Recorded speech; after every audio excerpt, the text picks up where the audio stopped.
My grandfather called at 5 on the second Wednesday in July, and I knew the shape of what he was going to say before he finished saying my name. He had called me like that 4 times in 11 years. Once about the banks.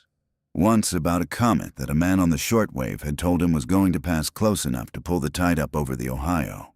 Once about a flu that never came here. Once when the electric co-op did rolling outages during a heat wave and he decided it was the start of something. Every time the words were close to the same. Come out to the place. Bring what you've got. Don't stop for anything you can buy later. That morning he said, "Kit, bring the children to the farm." I want to be honest about the next part before I tell any of the rest of it, because if I put it in order, it'll sound better than it was. He was right that day. He was right by about 6 hours, which in that first week made him look like a prophet to people who didn't know him. But he was not right for a good reason. The thing he called me about turned out to be nothing at all. I'll get to that. It matters to me more than almost anything else that happened, and I've never told him. And the other thing is this. He called at 5:04. I did not go for those children until 10 minutes after 10 in the morning. 5 hours and 6 minutes. I can account for every one of them, and I can't defend a single one. My name is Catherine Sowell. Everybody has called me Kit since I was small. That July, I was 32 years old, and I ran the scale house at Vales Run Aggregate, which is a limestone quarry 8 miles west of Marbury, Indiana, on the state road. I weighed trucks in empty and outloaded, and I printed tickets, and I argued with haulers about tear weights.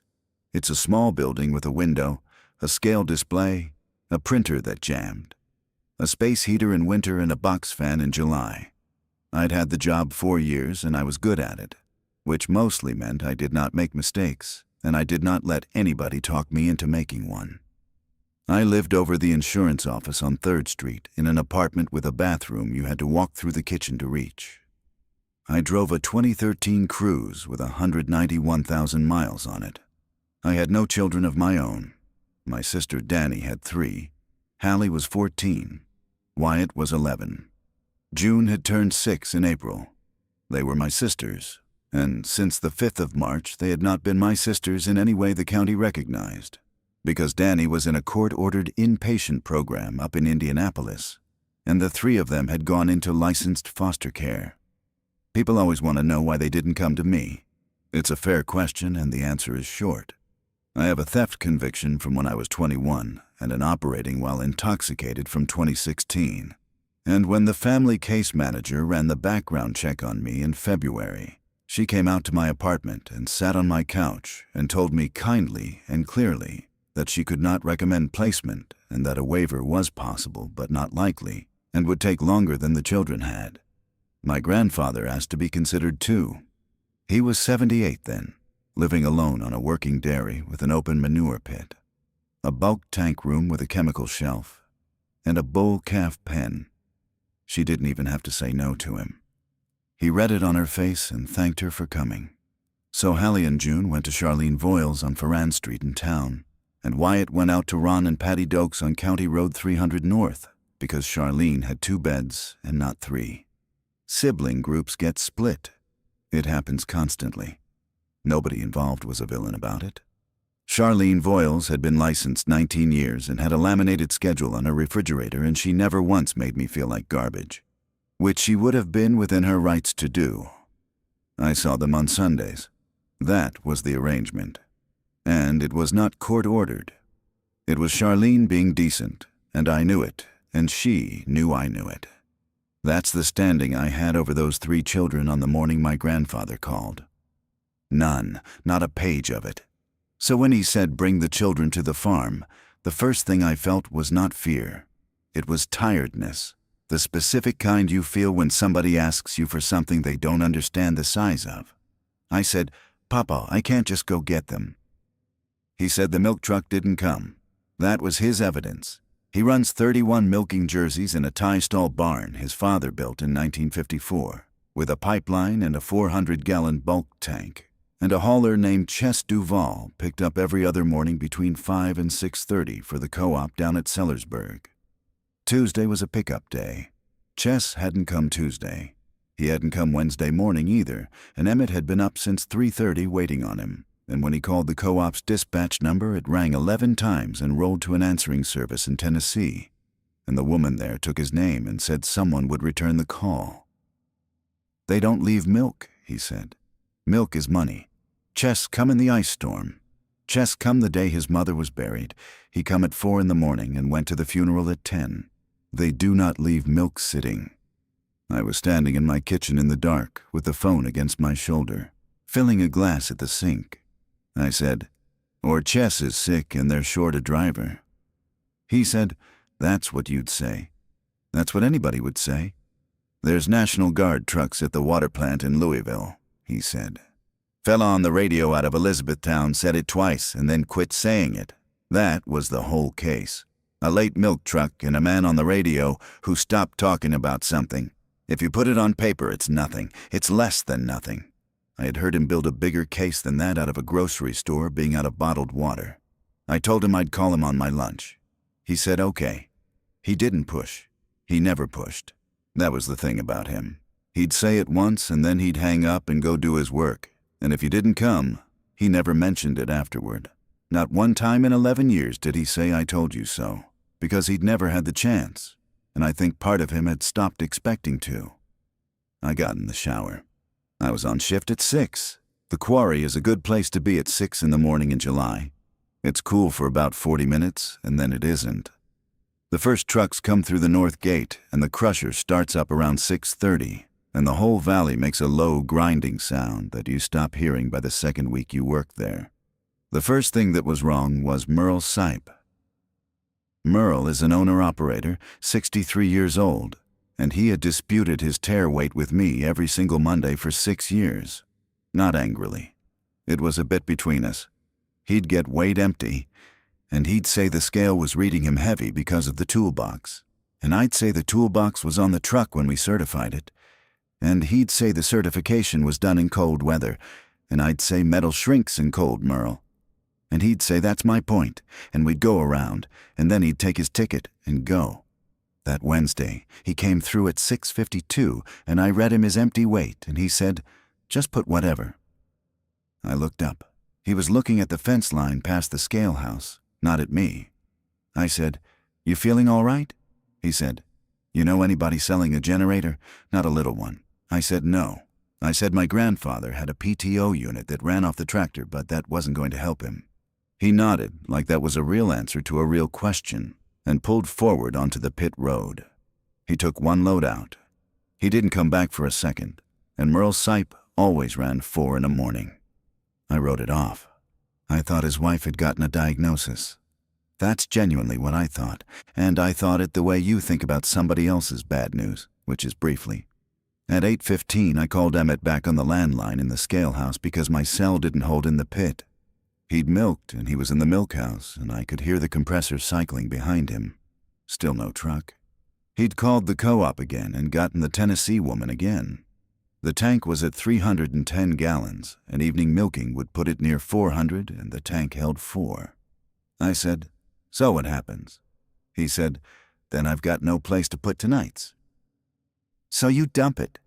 "I've never dumped a load of milk in my life," he said. I said, "Papa, one time, one load, that's not the end of the world." He didn't answer that. He said, "How long would it take you to get them 3 out here?"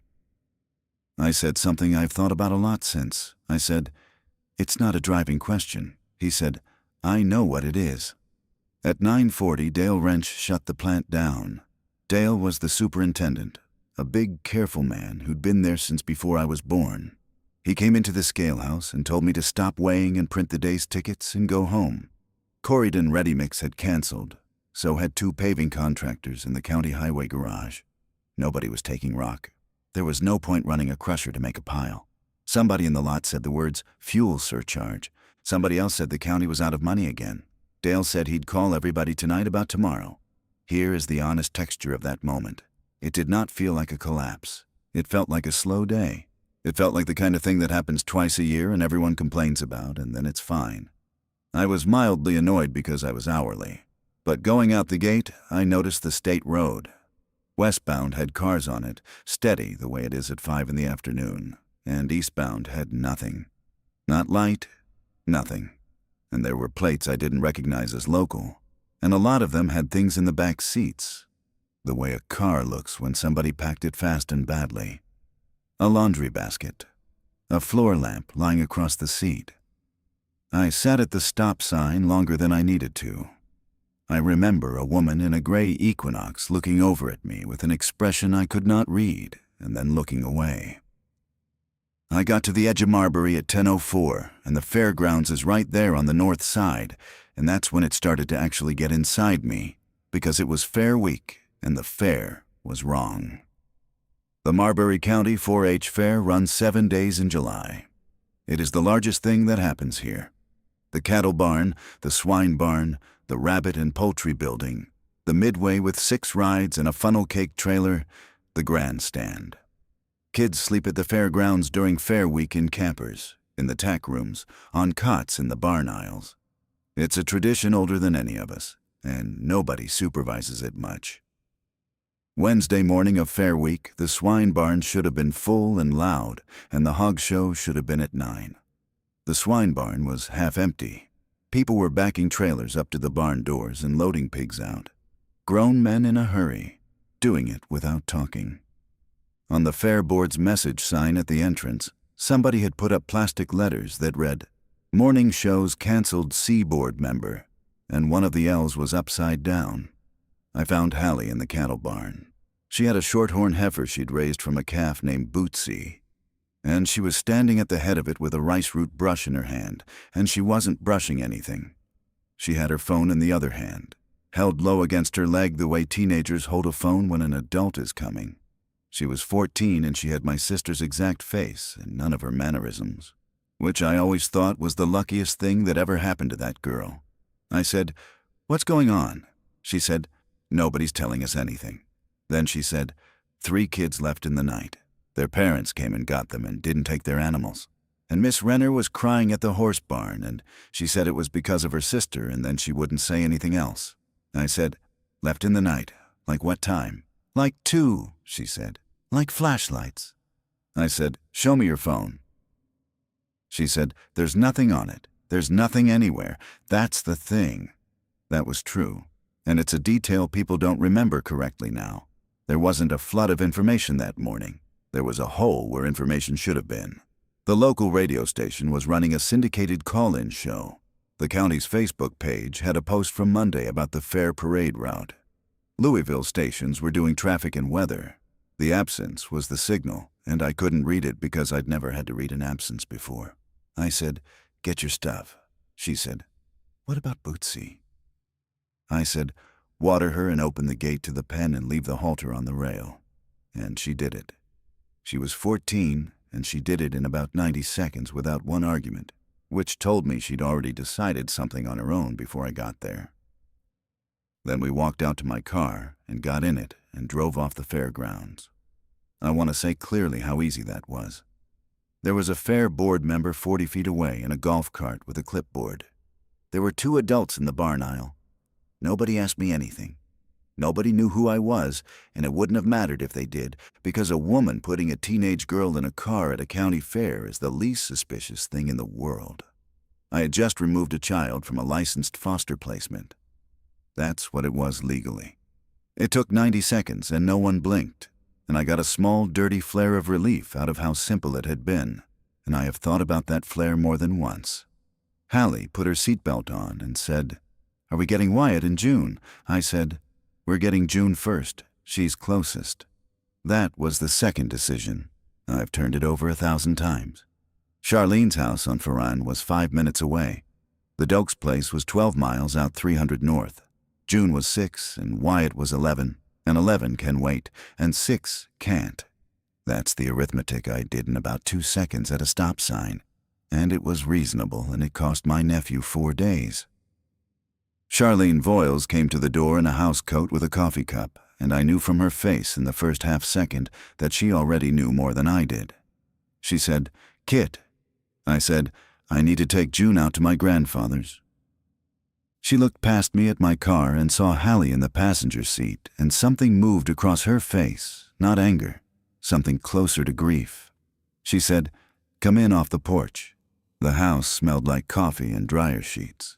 June was on the living room floor in pajamas with a bowl of dry cereal, watching a cartoon, and she looked up at me and said, "Hi," the way you'd say it to a neighbor. 7 months is a long time when you're 6. Charlene took me into the kitchen where the laminated schedule was on the refrigerator with a magnet shaped like a strawberry. She said, "I can't let you take her." I said I knew that. She said, "No, listen to me, because I want you to hear it right. It's not that I don't want to.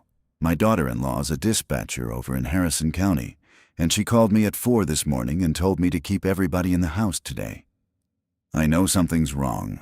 I'm not stupid and I'm not going to pretend with you, but I am licensed and that child is placed with me by a court, and if I hand her to you in my kitchen, I have committed a crime and so have you, and the difference is I'd know better." She was right. Every word of that was right. I said, "Call Brandy Teets." She said, "I already did, twice." She called again while I stood there. It rang out to voicemail. Then she called the local office main line and got a recording that gave hours. Then she called the State Child Abuse and Neglect Hotline, which is the number that is always answered, 24 hours, and it was answered by a woman who was polite and completely unable to help because the hotline takes reports. It does not authorize placement changes, and the woman said she would document the call and someone would follow up. Charlene hung up and set the phone on the counter and looked at it. She said, 19 years I've done this. I have never once not been able to reach somebody. We stood in that kitchen for over an hour. I'm not proud of it and I'm not ashamed of it. It's just what happened. 2 women trying to do a thing correctly while the correctness of it drained out of the room. I called the office too. Hallie came in and sat on the arm of the couch by June, and I heard her explaining to a 6-year-old, very calmly, that Bootsy was going to be fine because a heifer knows how to eat grass. At 11:52, Charlene's phone made the county alert sound. Then mine did, 4 seconds later. I still have the text of it. I wrote it in a notebook that night because I wanted the exact words. Marbury County, Emergency Management. Residents in the Marbury and New Fountain areas are asked to remain at their current location. Avoid the fairgrounds area and CR 50 West. Do not travel to the emergency room. Additional information will follow. Do not travel to the emergency room. That's the line I keep. Not, the hospital is full. Not, there is an evacuation. Do not come to the place you go when something is wrong. Charlene read it twice and then went to the front window. The fairgrounds is 9 blocks from Ferron Street. We could already hear it. Not screaming. Nothing like that. Truck engines. A lot of truck engines. And a diesel horn laid on for about 8 seconds, which is a sound that means a semi or a big pickup is trying to move people out of the way of something. I did not see what happened at the Marbury County Fair. I have never wanted to. Hallie was there 4 hours before it, and I've thought about that so many times that the thought is worn smooth and doesn't cut anymore, most days. What I know the way everybody knows it. It started in the beer tent behind the grandstand at the tail end of the morning, when there weren't many people there. Somebody who had come in on their own 2 feet the night before and slept in a truck. The fair board evacuated the grounds through the west gate onto County Road 50 West, which is 1 lane each way. And the stock trailers were already backing out of the barns, and it took 40 minutes for anything to move. By 1 o'clock, the road out of town toward the west was solid with livestock trailers. Not cars, trailers. That's the picture of that day for me, and it isn't in any of the news footage that came later. A state road jammed to a stop with people who would not leave their animals. Charlene turned around from the window. She said, "Take her." I said, "Charlene." She said, "Don't. Don't do the part where you talk me into it. I can't stand it." Then she got a spiral notebook out of the drawer by the phone. Blue cover, half used up, the kind that costs $1. She wrote in it standing at the counter, and she read it out loud while she wrote.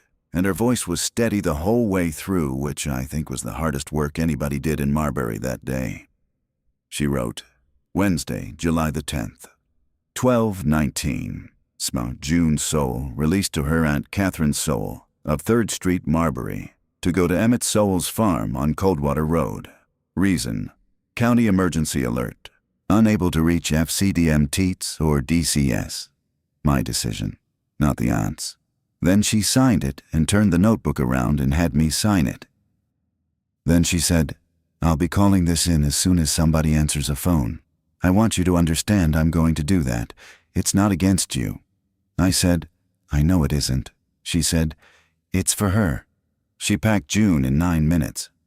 A grocery sack of clothes, a booster seat, a stuffed dog with one ear chewed off, June's inhaler and spacer, a manila envelope with her Medicaid card and her immunization record and a copy of the court paperwork, and a photo of Danny and the 3 kids at the reservoir from 2 summers before, which Charlene had had framed and which she took out of the frame and put in the envelope flat.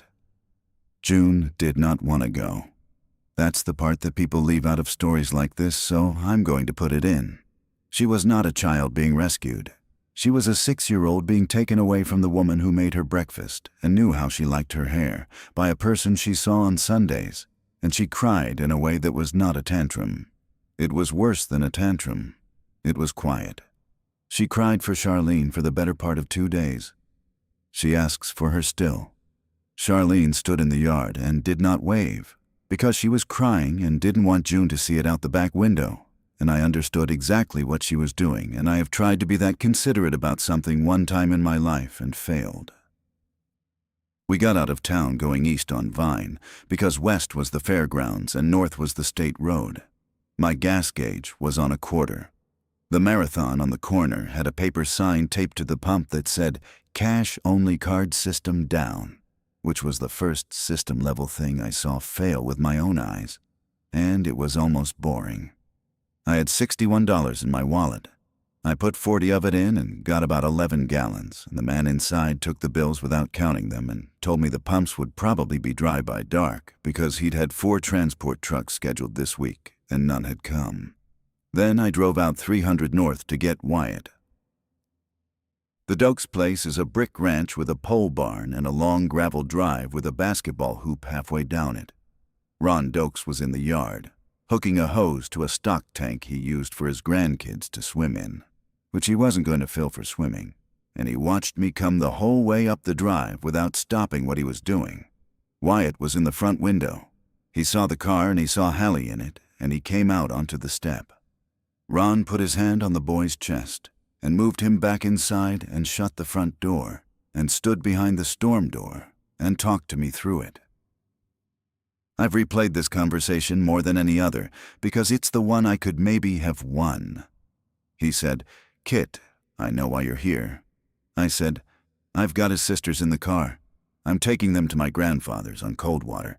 I'd like to take Wyatt." He said, "The county told everybody to stay put. It come across on the phone."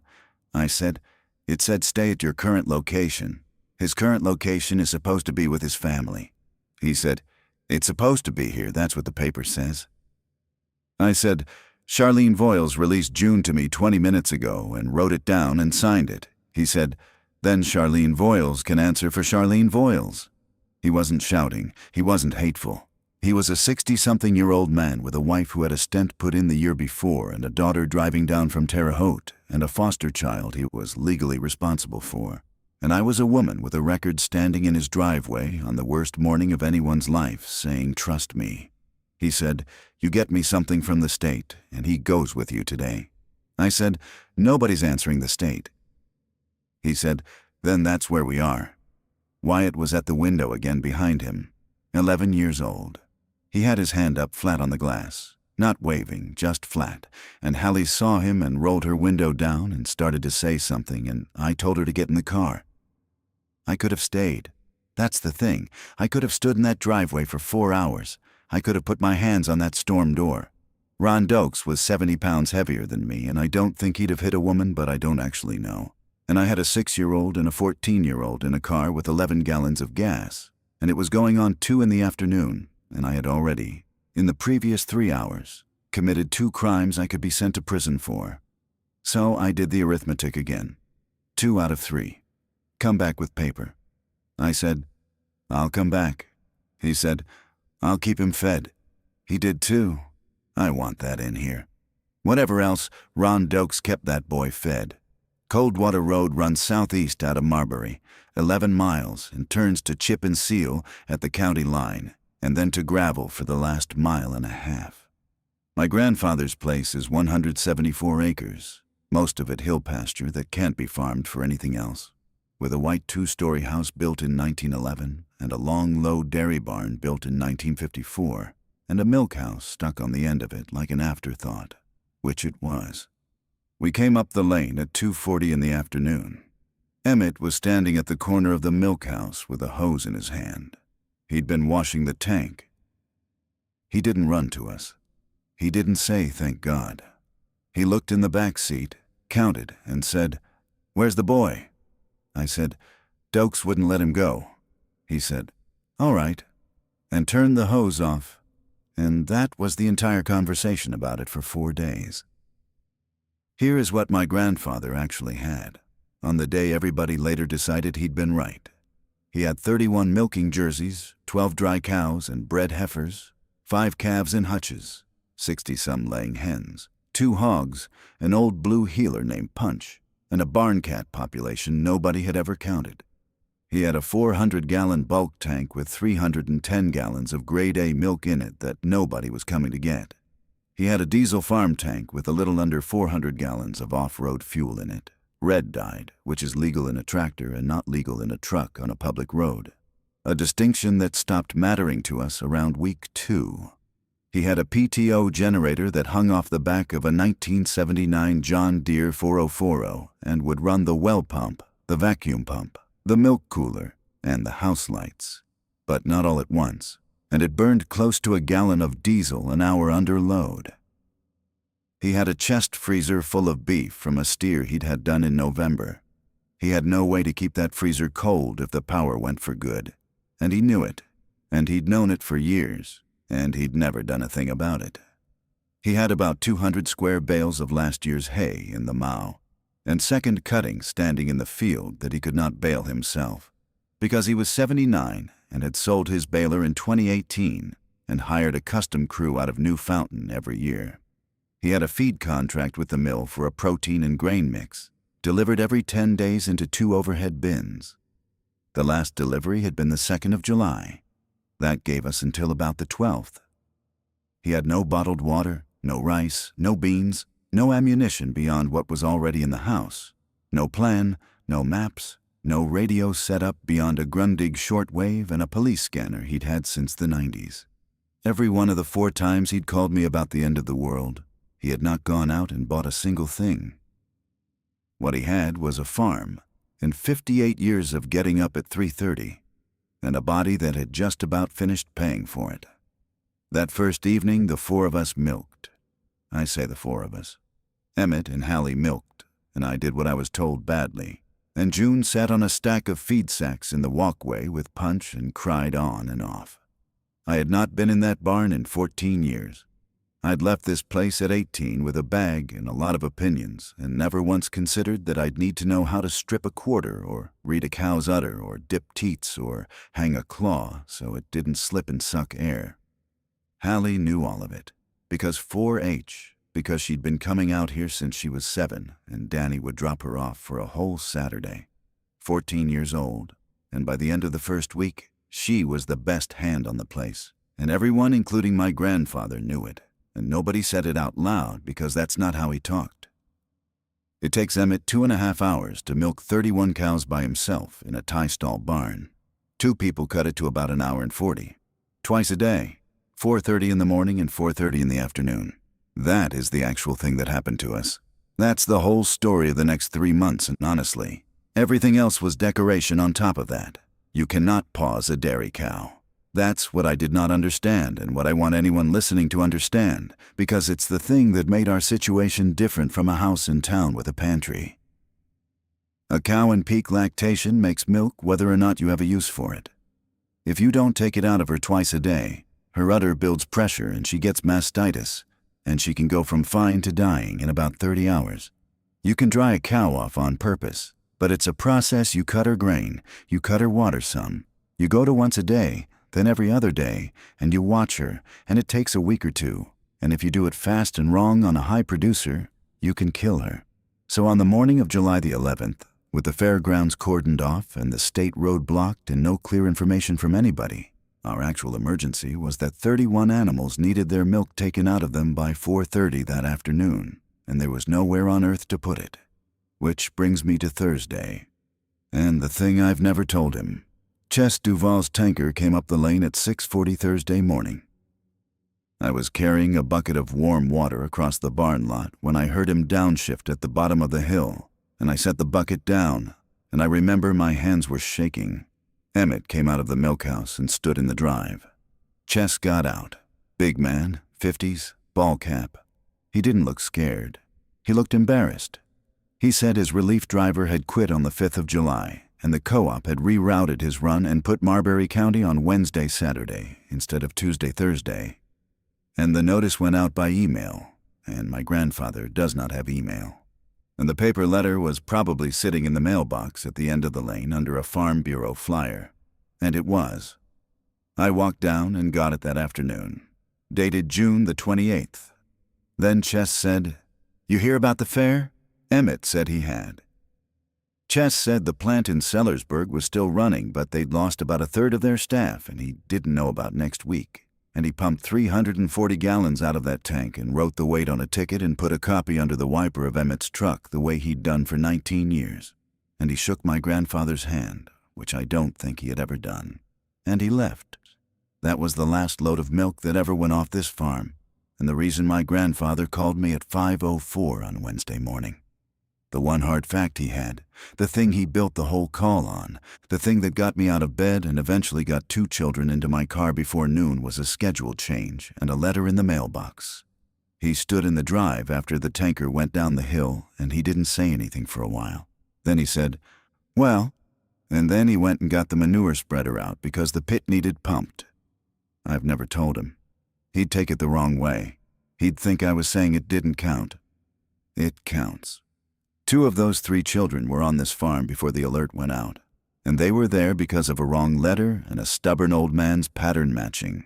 And if I have learned one thing worth carrying out of all of it, it's that being right and being correct are 2 different animals, and only one of them keeps you alive.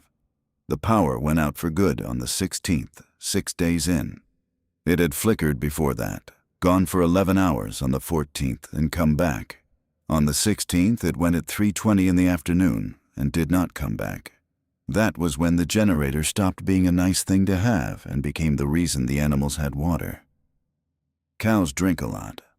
A milking Jersey in July drinks 30 to 40 gallons a day, and the milking herd was on an automatic waterer in the barn, and 2 stock tanks in the near pastures, all of it off the well. And the well pump is electric. So the math was, run the tractor on the PTO generator, pump water, fill tanks, shut it down. Then again for milking, because a pipeline system runs on a vacuum pump, and there's no version of 31 cows getting hand milked twice a day by 3.5 people. A gallon an hour, roughly. 4 hours a day, roughly. 400 gallons of diesel in the tank. You can do that division. We did it on the 16th, standing in the milk house with a flashlight. And Hallie did it faster than I did. We changed 2 things. First, we opened the gates to the back pasture where there's a spring-fed pond that Emmett's father dug in the 50s, and let the milking herd walk to water. That's 900 feet each way for the cows, and it cut the pumping load in half. It also meant that twice a day we had to go get them, on foot, across a hill, and bring them up. And a Jersey who has decided to stand in a pond in July is a committed animal. That job took 40 minutes, and it fell to Hallie and me, and later to Wyatt, and it was the single most physically miserable thing I did that summer, and I did it 180 times. Second, we went to once-a-day milking on the low producers, which meant starting the dry-off process on 11 cows we hadn't planned to dry off until October, which meant less milk, which sounds like a solution until you understand that a cow drying off in the wrong month is a cow that won't breed back on schedule, which is a problem in a year that we did not know we would live to have. Emmett made that decision on the 17th, and he was quiet for 2 days after. That was the shape of it. Every fix cost something in a future we couldn't see. The feed ran out on the 19th. The mill in New Fountain never delivered again. I found out much later from Cheryl Quick that the mill's owner had 2 employees, and one of them didn't come back after the fair, and the other was 70 and just stopped. Without grain, production dropped about 1/3 within 10 days, which was fine because we had nowhere to put it, and the cows lost condition, which was not fine at all. We had pasture. Pasture in July in southern Indiana is thin and browning, and it is not enough for a lactating dairy cow, whatever anybody tells you. Wyatt came on the 18th. Ron Dokes drove up the lane a little after 7 in the evening in his F-150 with Wyatt in the passenger seat and Wyatt's things in 2 trash bags in the bed. Patty Dokes had gotten sick on the 16th. He said sick. He said it in a way that closed the subject. Their daughter had made it down from Terre Haute on the 15th and then couldn't get back north. He had a house with a sick wife in it, and he was 71 years old. He stood in the yard, and he said to me, "I'd like you to take him." I said, "Okay." He said, "I ain't got paper for you either." I said, "I know." He said, "I told him I'd keep him fed, and I did."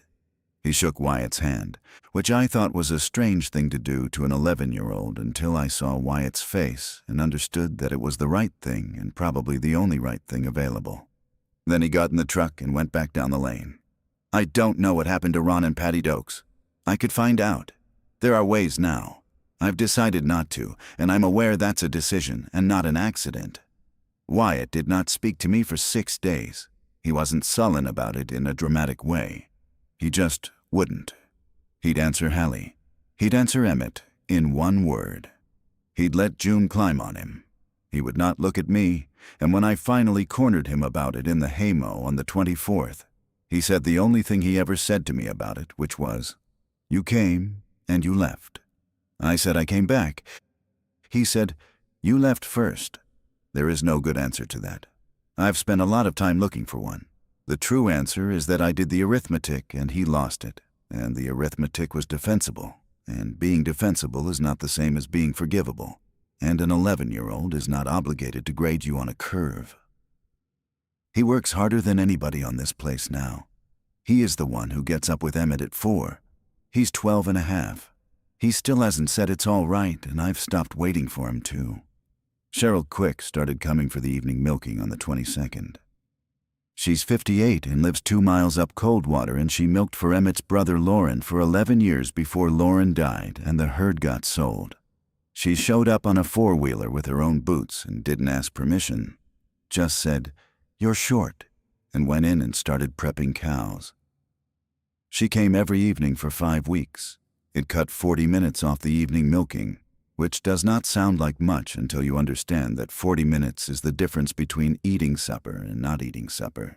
She took payment in milk and eggs and eventually in a bull calf, which caused the only real fight I ever saw between 2 old people. Emmett didn't want to give up a calf, not because he needed it, because giving up a calf meant admitting the herd was going to be smaller next year than this year, and he had spent his entire life making it bigger or holding it even. Cheryl said, "Emmett, you've got 200 gallons in that tank going sour right now." He gave her the calf. He didn't speak to her for 1 evening, and then he did. That fight was actually about the thing that became the biggest problem we had, which was not the infected and was not fuel and was not food. It was that we were pouring food on the ground in a county where people were hungry. By the last week of July, the bulk tank had no cooling on it worth the diesel.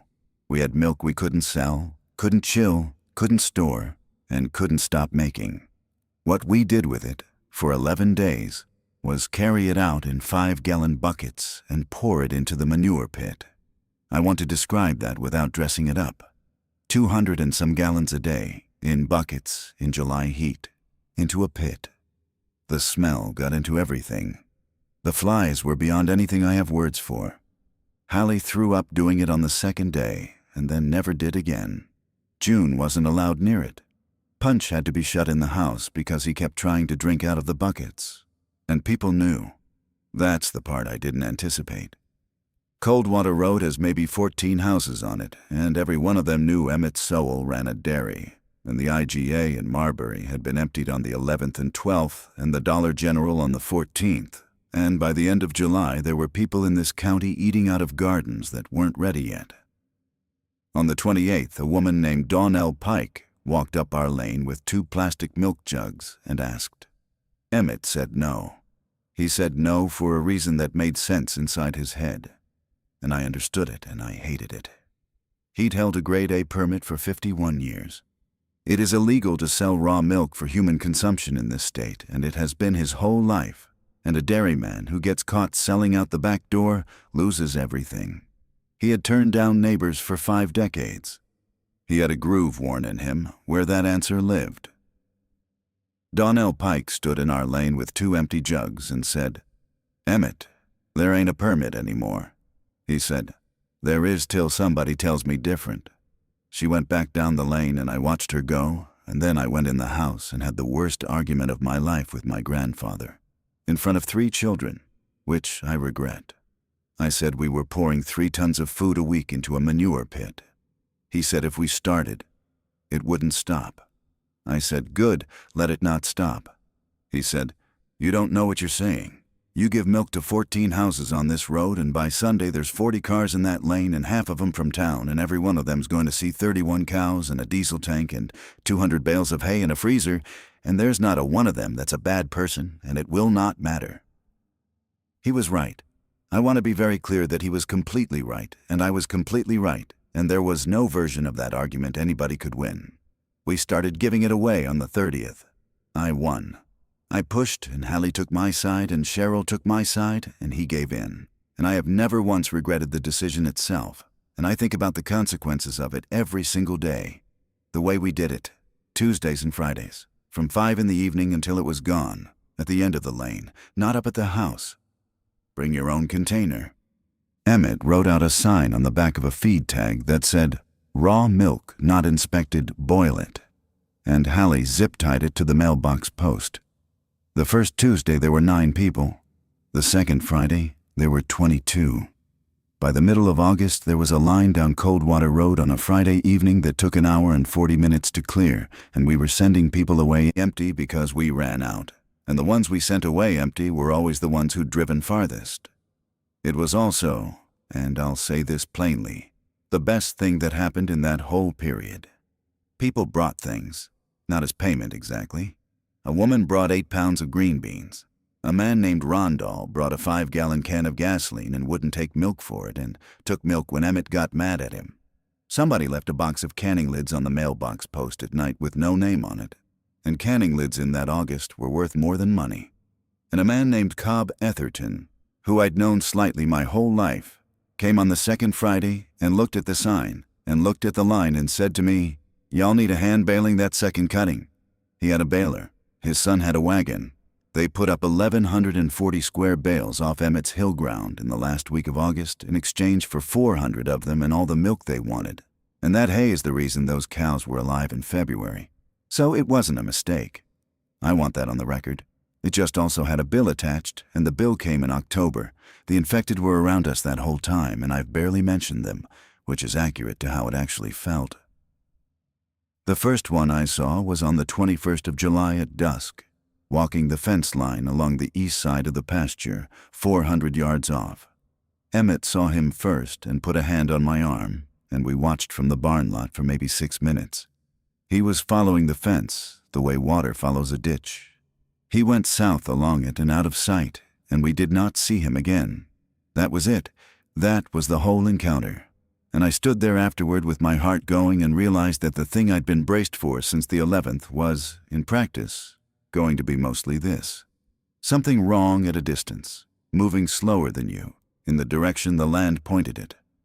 They came up the road mostly, and Coldwater Road doesn't go anywhere. That's the honest reason we lasted. Not preparation, geography. This farm is on a gravel dead end 11 miles from a town of 2,900 people, and the interstate is 30 miles off. And the reason we were all right in August is the same reason Emmett could never get a decent internet connection. We lost a heifer in the far pasture the second week of August. Fence was down in a section. We never knew could have been dogs, and there were dogs by then, packs of them, which is a thing nobody warns you about. Emmett said dogs. Hallie said dogs. I don't think any of us believed it, and there was no point saying so.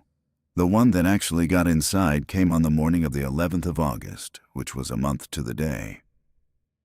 I was in the milk house at 5:40 rinsing the receiver jar. Emmett was in the barn.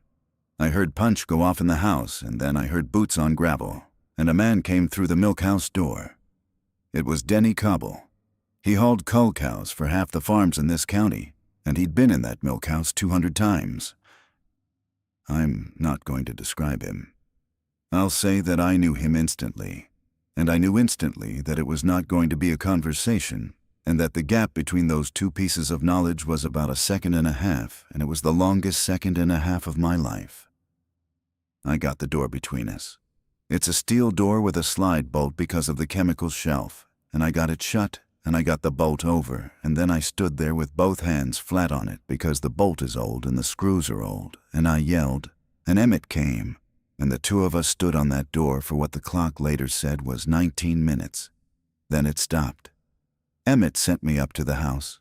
He said it like he was asking me to get a wrench. I went.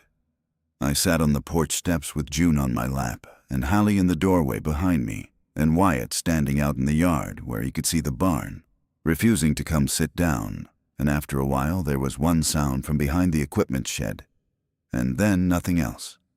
My grandfather came up to the house at 8 in the morning, washed at the outside spigot for a long time, came in, sat at the kitchen table, and didn't eat that day. Not breakfast, not dinner, not supper. He drank coffee and he did the evening milking and he went to bed. He has never said Denny Cobble's name in my hearing since. The dry-off decision came at the end of August. We couldn't feed them. That was the truth of it. 1,100 bales of hay and a burned-off pasture and no grain coming and no milk check and no vet and no cooling, and 31 animals whose entire biological purpose was to convert feed we didn't have into a product we were pouring out or giving away. Emmett made the call on the 29th. Dry off the whole milking string. Keep the 12 best as the herd going forward. Everything else goes. Goes means what it means.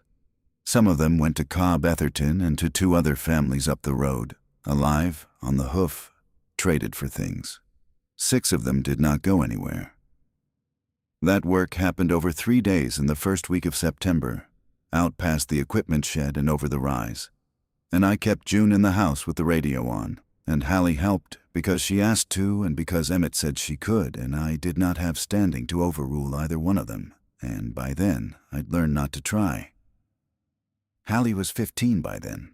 She had a birthday in there that we mostly forgot and then observed 4 days late with a jar of peaches. She's different now. Not damaged, I don't think, or not only that. Steadier than me. She'll be 16 next month, and she runs the morning milking on the 12 head we kept, and she keeps the breeding records in a composition book in handwriting that looks exactly like our grandmother's, which nobody has pointed out to her. The county came on the 2nd of October. A sheriff's deputy named Tim Rathke, who I'd gone to school with 2 grades behind, and a woman in a state polo shirt with a clipboard whose name was Iris Pham, and who was not our caseworker and had never heard of our caseworker. They were not there to arrest anybody.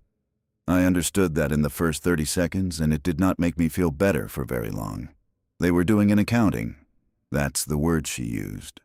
The state was trying to locate children who had been in the child welfare system as of the 10th of July, because there had been 100 and some in this district, and a lot of licensed homes had emptied out one way or another, and there was no functioning database access at the county level.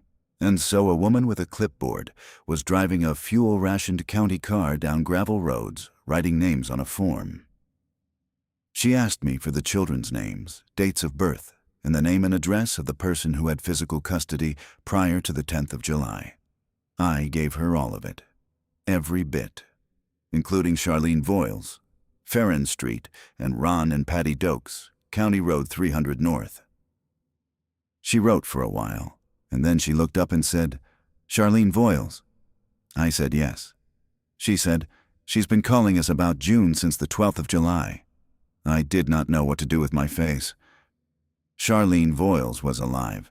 She was in Marbury, in her house on Farron Street, 9 blocks from a fairgrounds that people don't walk past anymore, and she had been calling a number that mostly didn't answer for 82 days, asking about a 6-year-old. Iris Pham said the state would be reconstituting placements when it was able to. She said it in the flat way you say a thing you've said 40 times.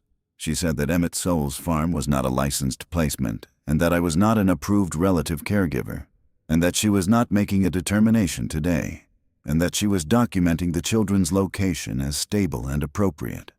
And that word appropriate was doing an enormous amount of work, and both of us knew it.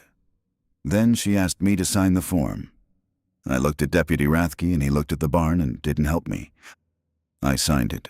I signed my name and the date, and I wrote in the box that said, relationship to child, the word aunt, and she tore off a yellow carbon copy and handed it to me, and I have it in the same manila envelope Charlene packed in July, on top of the immunization records and the photo from the reservoir.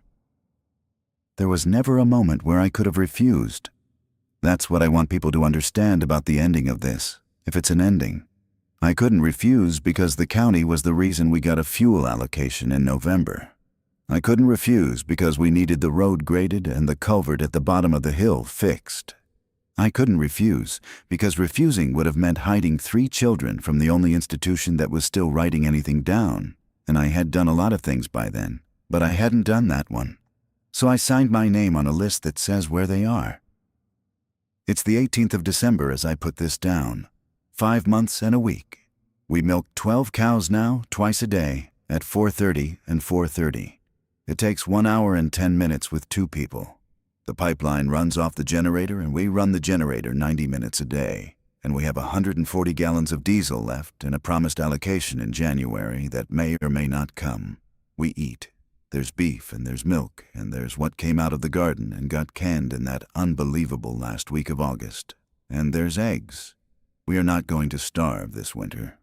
I know that's more than a lot of people can say, and I'm not going to pretend to be humble about being lucky. Emmett is 80. In March. His hip is bad enough now that he can't get down to attach a unit, so Wyatt does the attaching and Emmett does the prep standing up, and neither of them has ever discussed this arrangement out loud. The milk goes to 9 households up and down Coldwater Road, Tuesdays and Fridays. And we don't take anything for it anymore because there's nothing left for people to bring. Cobb Etherton comes by every couple of weeks. Cheryl Quick stopped coming in October and moved in with her son over by New Fountain, and I've seen her twice. Danny, I don't know about. The program she was in was in Marion County, and I made 2 calls in July, and I have made none since. And that's a decision I made on the 19th of July standing in the barn lot. And I told the children the truth about it. Which is that I don't know, and I'm not going to be able to find out for a while, and I'm not going to lie to them in the meantime.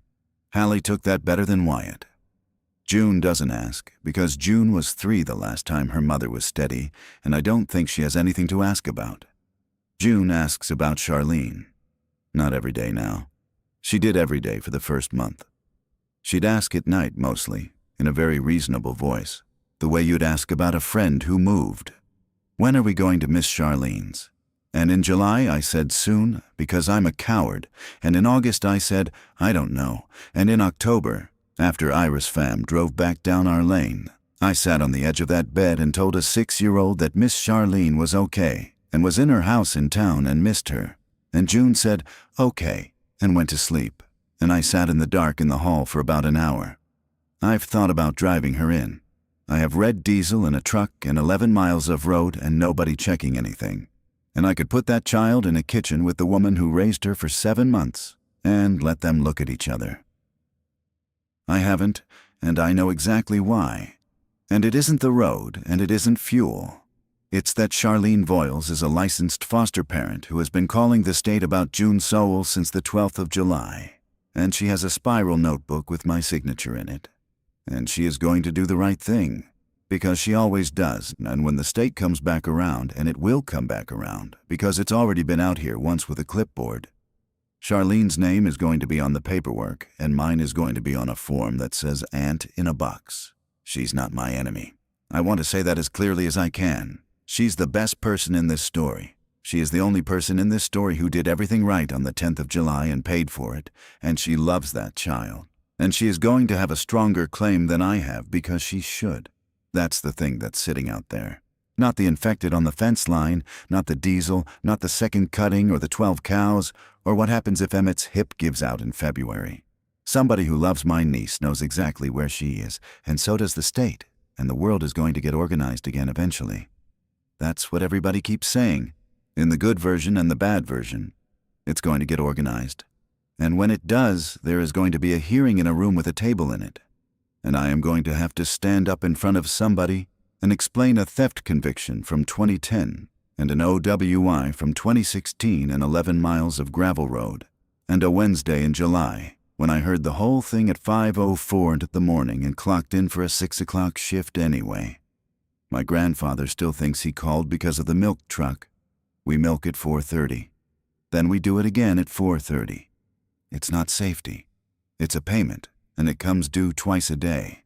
And the only thing any of us has actually figured out is how to make it on time.